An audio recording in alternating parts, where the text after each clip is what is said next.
Hello everybody, this is another Hot Wheels collector video. Today we are looking at the 65 Mercury Comet Cyclone. This is a really cool car, and I thought I'm going to start doing some facts about the cars at the start of the videos. But before we do that, I got this from Smith's. They have got a delivery of L-Case, and this does have a Super Treasure Hunt form of this, obviously with rear widers and the Spectra Flame paint on it. But this is a really nice car, as you can see. So let's talk about the facts. So this car in real life is based on the Ford Falcon, and it shares some of the same mechanical parts. This car also had a V8 engine which pumped out 271 horsepower, and it was one of the most powerful cars of its class at the time in 1965.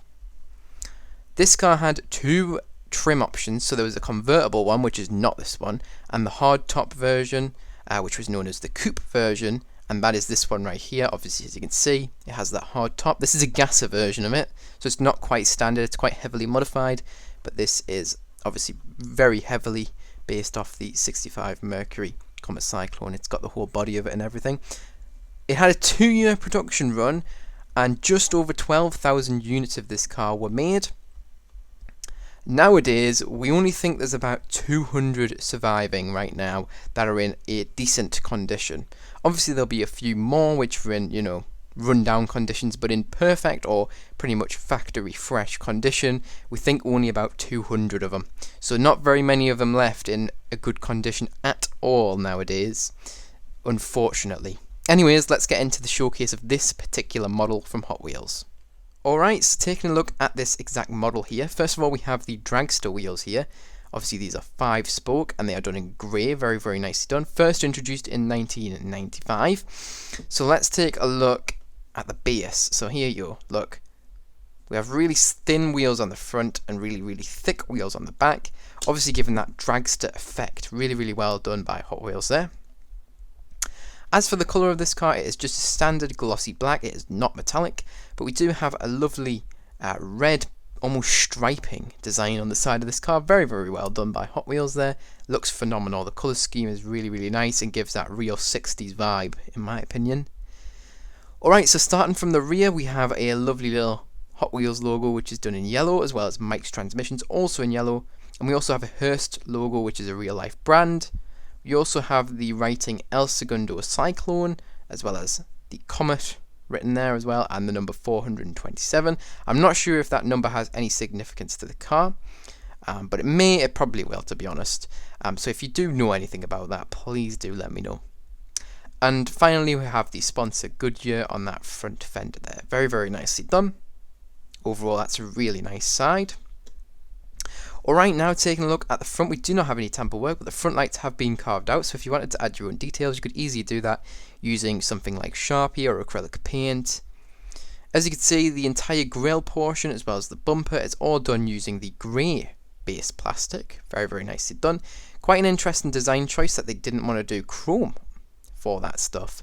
So yeah, really interesting there. You can see that giant blower or supercharger sticking out the hood. I'm going to tilt the car so you can see that a little bit better. Very nicely done. And we have that continuation of the red striping on the hood of this car as well. Very nice. And the lines on this car, very well represented by this Hot Wheels model. Really well done. And when you actually feel it with your finger, it's quite rough, the lines, because they're so jutty and sharp, just like the real car. Love to see that. Really well done. That's really the front. Taking a look at the side of this car, it is the same as the previous, so I'm not going to go all over that. But if you want to see it in more detail, you can always just pause the video here. Alright, looking at the rear of this car then, so no tamper work here, but like I've already said with the front lights, the rear lights have also been carved out. So again, you could add those details, once again using Sharpie or acrylic paint. There's also a license plate holder there as well, so you could add your own license plate. Lots of people choose to use these permanent sticker things. I'm not sure where you get them from, but a quick Google will probably get you on the right track to finding them. You can see this whole rear bumper section, as well as the lights and everything like that, is created using the grey base plastic. Very nicely done in my opinion. Quite a nice, interesting colour scheme, as I've already said. Like I've said, I'm surprised they didn't go with chrome, because, I don't know, I think Maybe muscle fans would have liked it more, but I'm loving this. I really, really like this car. I think I appreciate it more now that I've learned all these facts. I've said that already as well, but really, honestly, I didn't know anything about this car, and I just thought, ugh, it's another one of them that I don't have a clue about. But after doing some research, this is a really cool car with some nice history as well.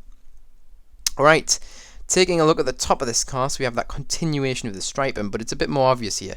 We have, and this is a really interesting design here, one completely coloured in, we're going to call it that anyway, coloured in stripe in the middle, and we have two red outlined stripes which are just black. Really interesting design there. We also have, of course, the roof, which has been done in red tampo as well. Very, very nicely done. I'm going to point out this casting does not have any side mirrors or any front windshield wipers, but to be honest, the side mirrors would be difficult to do because in real life they are chrome, so doing the big blob thing that Hot Wheels like to do sometimes wouldn't really work with this car. And as for the windshield wipers, I don't know why they're not there, but hey, they're not. So what we're going to do about that? The interior, interestingly, is created using chrome. So they didn't decide to do chrome on the base to make the front bumper and rear bumper, but they decided to do it on the interior. That's an interesting design choice. I'm surprised they didn't go with like a red interior or something. Maybe that red would look a bit different to the outside red and would probably look a bit, weird and rushed, I suppose. It wouldn't feel as nice of a design, maybe. Maybe that's why they did it. I don't know. Actually, now speaking of that, it maybe is because they wanted to do the blower. But even then, they could have done the blower using the base plastic if they really wanted to. If they were to, want to create the front section with chrome plastic. Maybe they didn't. I don't know. I'm not from the Hot Wheels team. But I really like the way they've done this. It's a really interesting design, which I wasn't expecting. One final thing I want to talk about is these exhausts on the bottom. I'm going to have to sit it there on its side as it jiggles around a little bit. There you go. You can see these exhausts. Look at them sticking out. They are created using the interior chrome plastic, and they're very, very nicely done. I'm happy that they added that little detail, because even though you can't really see it on the side view, as you can see, looking from where you guys can see, you can't see the exhausts, but when you tilt the car over, they're there, and it's just a nice little detail there. Anyways, that's really it for the showcase. Now let's get to my thoughts and opinions as well as my rating. Alright, so now it is time for my opinions and reviews. So, I love this car. I think it's really, really well executed by Hot Wheels, and I have a newfound love for this car. I'm definitely going to do even more research on this car after I'm finished this recording. That's probably what I'll do all night now. Just watching some videos on this cool thing, some barn find videos probably of it, all that good stuff, because this seems like a super rare and cool car that I think, obviously we don't get muscle cars over here in the UK. You probably know that. We get like Mustangs now. Ford are now starting to dip into the UK market with some muscle stuff, and they're selling really well, so maybe we might see Dodge and stuff move over here, hopefully, because I think here in the UK we don't have much appreciation for muscle cars. We have more appreciation for Australian ones.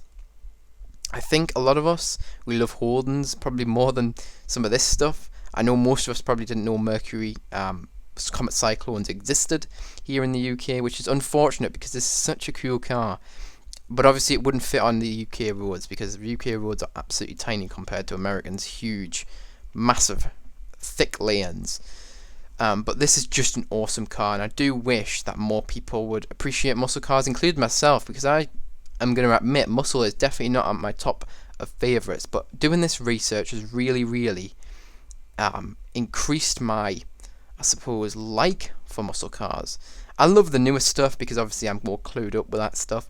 But the older stuff, I didn't know about. If Hot Wheels hadn't made this casting here, I would not have known about this car.